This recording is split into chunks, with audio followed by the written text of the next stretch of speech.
Bonjour Saba. Bonjour Bertrand. À quel moment vous avez décidé de casser complètement les codes de votre métier? Alors j'ai décidé ça il y a à peu près 3 ans, un peu plus de 3 ans, à la suite du dernier split du cabinet dans lequel j'étais. À ce moment-là, j'ai décidé de faire un petit bilan sur ma petite carrière d'avocate. J'avais à peu près 10 ans d'expérience dans des cabinets très divers. Et je me suis posé la question, est-ce que ce métier était encore fait pour moi? Je trouvais que j'avais quelque chose de très créatif, que j'avais jamais été dans la boxe. Un peu, puisque j'avais jamais été dans le moule des cabinets d'avocats, j'ai fait gros cabinet, petit cabinet anglo-saxon, etc. Et donc je me suis vraiment posé cette question. Et au moment où je me posais cette question, je me suis dit, mais après tout, ça fait quand même à peu près 10 ans d'expérience dans un domaine que tu connais bien. Tu n'as pas fait ce métier par hasard, c'est un métier que tu trouves encore aujourd'hui extrêmement intéressant. Et pourquoi ne pas essayer justement de casser les codes dans un milieu effectivement où pour l'instant il y avait très peu d'innovation. Et je suis partie en fait de ce constat en me disant que pourquoi pas après tout entreprendre dans un marché que je connaissais bien qui était le marché du droit.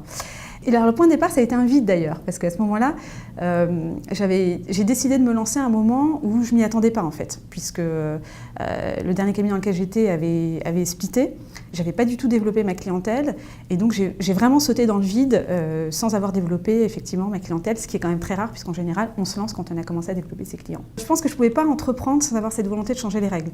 Je crois que j'aurais pas pu entreprendre en continuant à faire ce que faisaient les autres en fait, parce qu'au fond même dans ma petite carrière d'avocat, j'ai jamais forcément fait tout le temps ce que faisaient les autres, je finissais toujours par faire à ma manière et pour moi ça allait ensemble, c'est-à-dire que entreprendre c'était aussi un moment pour moi ça rejoignait cette volonté de casser les règles. Donc ça veut dire qu'entreprendre sans mise en danger, ça n'est pas vraiment entreprendre pour vous? Oui, je crois que oui en fait. Je crois qu'à ce moment-là, oui, effectivement. Après, c'est vrai que moi je suis une profession libérale, donc en fin de compte, je n'ai pas été salariée pendant 10 ans, même si effectivement, quand on est collaboratrice d'un cabinet, on est un peu salarié d'une structure. Mais il y avait quand même cette volonté que j'ai eue moi toute petite, c'était de faire une profession libérale. Ça voulait quand même déjà dire que dès le départ, j'avais quand même envie de cette liberté, ou en tout cas de pouvoir faire un peu les choses. Je pense que c'est ce qui me distingue beaucoup d'autres avocats aujourd'hui, c'est que moi je me suis vraiment mis dans la peau d'un entrepreneur. Un avocat, c'est pas complètement un entrepreneur en fait. Une profession libérale, c'est pas complètement un entrepreneur. D'ailleurs, c'est assez intéressant puisqu'on a absolument pas du tout, on a des contraintes qui sont beaucoup plus importantes qu'un entrepreneur normal.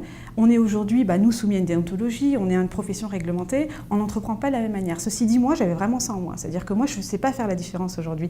Et d'ailleurs, ça a amusé beaucoup de monde parce que j'ai eu d'ailleurs un parcours, j'ai pas eu le parcours de l'avocat qui se lance à son compte, j'ai vraiment eu le parcours de l'entrepreneuse. C'est-à-dire que je suis partie de zéro et j'ai décidé comme ça de créer un vrai projet avec une vraie vision à ce moment-là. Vous avez cassé vraiment des façons de fonctionner. Comment ça a été perçu par votre milieu?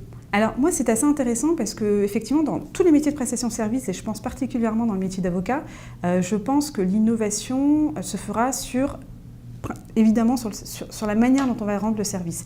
Moi, je suis partie d'un constat très simple, en fait, qui était de se dire, aujourd'hui, on n'est pas accessible, tout simplement parce qu'on n'est pas prévisible en termes de coûts.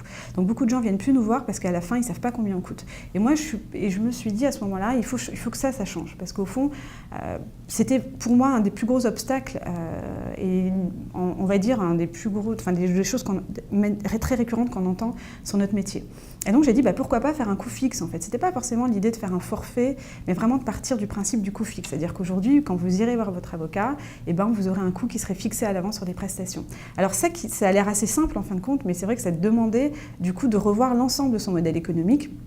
Et alors, je pense qu'à ce moment-là, on s'est dit de toute façon, elle est complètement folle, elle n'y arrivera pas. Et puis c'est complètement dingue de pouvoir aujourd'hui se dire comment elle va faire quand on a des dossiers effectivement plus complexes, de pouvoir effectivement fonctionner sur un coût fixe. Et pour moi, ça passait forcément, en tout cas par... pour autant, ça passait par ça. Est-ce que vous avez le sentiment d'être en mode start-up d'une certaine façon vous-même? Alors moi, j'ai été ultra en mode start-up. Vraiment, je crois que je pourrais aujourd'hui utiliser vraiment tous les termes, toute la terminologie qu'on rencontre dans le mode start-up. Donc moi, je suis partie from scratch, par exemple, donc de rien. Donc vous êtes déjà en mode start-up? Je suis en mode start-up complètement. Et avec cette idée, effectivement, que moi, j'essaie aussi de faire de l'innovation. Encore une fois, c'est pas une innovation technologique, mais je m'appuie aujourd'hui sur la techno pour essayer d'arriver à recréer un nouveau modèle économique, un nouveau modèle de cabinet d'avocat. Et donc, effectivement, ça demandait aussi d'arriver à faire une croissance rapide avec la contrainte qui est plus importante que dans l'écosystème startup, et c'est ce qui me différencie aujourd'hui de la startup, c'est que moi, je ne peux pas faire de croissance externe. Donc, je ne peux pas aller lever des fonds, et puisque nous, les cabinets d'avocats, on n'a pas encore le droit de faire appel à l'investissement extérieur. Et vous faites de l'innovation collaborative, pour le coup, ce qui est très nouveau, ça, dans le secteur. Oui, ça, c'était le deuxième point, en fait. Ma structure, elle tenait sur un point, effectivement, rechanger la manière de donner le service et recréer un nouveau type de structure d'avocat. Moi, il y a quelque chose qui m'a beaucoup marqué dans ma carrière, c'est l'association, en fait. Les avocats, ils n'arrivent jamais réellement à être de vrais associés. Et d'ailleurs, on n'est pas des associés comme n'importe quel entrepreneur.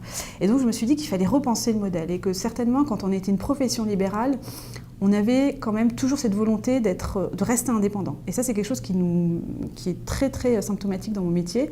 Et donc, l'idée, c'était de dire comment aujourd'hui on peut être indépendant sans plus être seul. Et c'est comme ça que m'est venue l'idée de créer ce cabinet collaboratif où j'allais pouvoir permettre à des gens de haut niveau qui avaient exercé dans des structures, et qui allaient pouvoir en fait garder leur indépendance tout en travaillant en commun. Et ça, je trouve que c'était formidable parce que c'est ce que nous permet aujourd'hui de faire une nouvelle technologie. Et pour moi, le cabinet d'avocats du futur doit ressembler à ça. Quand on décide de changer de vie professionnelle, on fait peur autour de soi très souvent. Sur qui vous avez pu compter, vous, pour vous lancer ? Alors, très sincèrement, moi, j'ai compté sur personne pour le coup. J'ai vraiment pu compter que sur moi parce qu'à ce moment-là, quand je me suis lancée, alors quand j'ai créé Ravability, l'idée c'était évidemment pas d'être seule et de rester seule. Mais je l'ai fait seule. Je l'ai fait seule parce qu'à ce moment-là, les associés avec qui j'étais ne partageaient pas ma vision. Et encore une fois, moi, je me sentais très légitime pour créer quelque chose à ce moment-là. Et du coup, je suis partie seule. Et du coup, ça a été, je pense, la chose la plus compliquée. Moi, j'accompagne beaucoup d'entrepreneurs et je sais pertinemment qu'un projet, il ne peut pas effectivement tenir seul.